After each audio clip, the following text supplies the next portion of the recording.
ನಾಡಿನ ಸರ್ವ ಜನತೆಗೆ ನವರಾತ್ರಿ ಹಬ್ಬ ಹಾಗೂ ದಸರಾ ಹಬ್ಬದ ಹಾರ್ದಿಕ ಶುಭಾಶಯಗಳನ್ನು ಕೋರಿದ್ದಾರೆ ಮತ್ತು ಶ್ರೀ ದಾಂಡೇಲಪ್ಪ ಜಾತ್ರೋತ್ಸವಕ್ಕೆ ಆಗಮಿಸುವ ಭಕ್ತಾದಿಗಳಿಗೆ ಹಾರ್ದಿಕ ಸ್ವಾಗತ ಸುಸ್ವಾಗತವನ್ನು ಕೋರಿದ್ದಾರೆ ಶ್ರೀ ಮುಸ್ತಾಕ್ ಶೇಖ್ ಐವಾ, ಮಾಜಿ ನಗರಸಭಾ ಸದಸ್ಯರು, ದಾಂಡೇಲಿ ನಗರಸಭೆ ಹಾಗೂ ಮಾಲಕರು, ದಾಂಡೇಲಿ ವೈಲ್ಡ್ ಪ್ಯಾರಡೈಸ್, ಗಣೇಶ್ ಗುಡಿ ರಸ್ತೆ, ದಾಂಡೇಲಿ. ದಾಂಡೇಲಿಯ ಸಮಸ್ತ ನಾಗರಿಕರಿಗೆ ದಾಂಡೇಲಿ ದಸರಾ ಹಬ್ಬದ ಹಾಗೂ ದಾಂಡಿಯಾ ಮಾಡುವ ಈ ಕಾರ್ಯಕ್ರಮಕ್ಕೆ ನಾನು ಶುಭ ಕೋರುತ್ತಾ, ಈ ಬರುವ ದಿನಗಳಲ್ಲಿ ಅಕ್ಟೋಬರ್ 12ಕ್ಕೆ ದಸರಾ ದಾಂಡೇಲಿ ವಿಜೃಂಭಣೆಯಿಂದ ನಡೀತದೆ.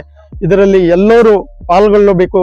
ಈ ದಸರಾ ಹಬ್ಬಕ್ಕೆ ಹಾಗೂ ಈ ದಾಂಡಿಯಾ ಕಮಿಟಿ ಏನು ಮಾಡ್ತಾ ಇದ್ದಾರೆ ದಸರಾದಲ್ಲಿ, ಈ ಕಮಿಟಿಗೂ ನೀವು ಇಲ್ಲಿ ಬಂದು 9 ದಿನ ಪಾಲ್ಗೊಳ್ಬೇಕಾಗಿ ನಾನು ಕೇಳ್ಕೊಳ್ತಾ, ಎಲ್ಲರಿಗೂ ಶುಭಾಶಯ ದಸರಾ ಹಾಗೂ ಈ ದಾಂಡಿಯಾ ಕಮಿಟಿ ಶುಭಾಶಯಗಳು ಹೇಳ್ತಾ ನಾನು ಶುಭವನ್ನು ಹಾರೈಸುತ್ತೇನೆ.